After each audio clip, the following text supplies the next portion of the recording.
আসসালামু আলাইকুম প্রিয় দর্শক, আপনাদের সকলকে আরও একটি নতুন ভিডিওতে স্বাগতম। প্রিয় দর্শক, আলোচনা করব শোভনের স্বাধীনতা রশিদ হায়দার। 11তম পর্বে যেখানে শেষ করছিলাম, আজকের 12তম পর্বে তারপরে থেকেই শুরু করছি।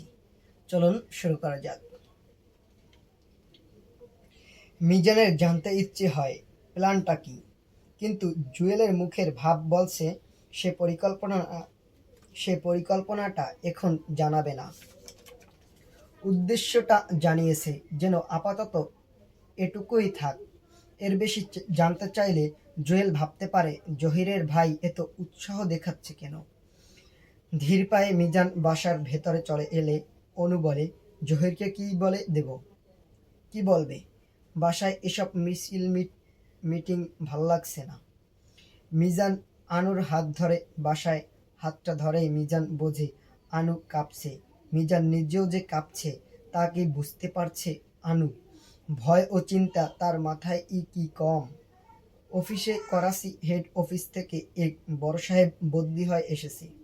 কেন এসেছে এ কথা একেবারে বোকাশোকা লোকটিও বুঝতে পারে। লোকটি পাঞ্জাবি।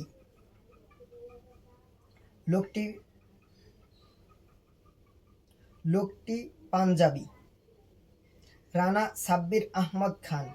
মিজানদের অফিসে প্রায় 350 কর্মকর্তা কর্মচারীর মধ্যে 40 অবাঙালি।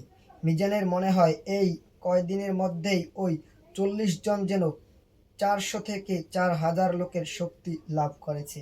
সেই 4000 জনের নেতা রানা সাব্বির আহমদ খান। মিজান শুধু একা নয়, প্রত্যেক বাঙালি কর্মকর্তা কর্মচারীই লক্ষ্য করেছে প্রত্যেক দিন নিয়মিত 2-4 জন অবাঙালি সাব্বির খানের সঙ্গে গলা নামিয়ে কথা বলছে। কোনো বাঙালি ঘরে ঢুকলেই কথায় ধরন পাল্টে যায়। মিজান একদিন সহকর্মী সালেককে বলে, বাইরে আতঙ্ক, ভিতরে এই দম বন্ধ করা পরিবেশ, আর তো সহ্য হয় না। সালেক মিজানের মুখ চেপে ধরে বলে, যা বলেছেন আমাকেই বলেছেন। আমি যে আপনার ক্ষতি করব না তার কি কোনো গ্যারান্টি আছে? তো প্রিয় দর্শক, আজকের ভিডিওর 12তম পর্বে ছিল এই পর্যন্তই। আগামী পর্বে এর পরবর্তী থেকে আলোচনা করবো ইনশাআল্লাহ। ততক্ষণ পর্যন্ত সাথেই থাকবেন। দেখা হবে আগামী কোনো ভিডিওতে। আল্লাহ হাফেজ।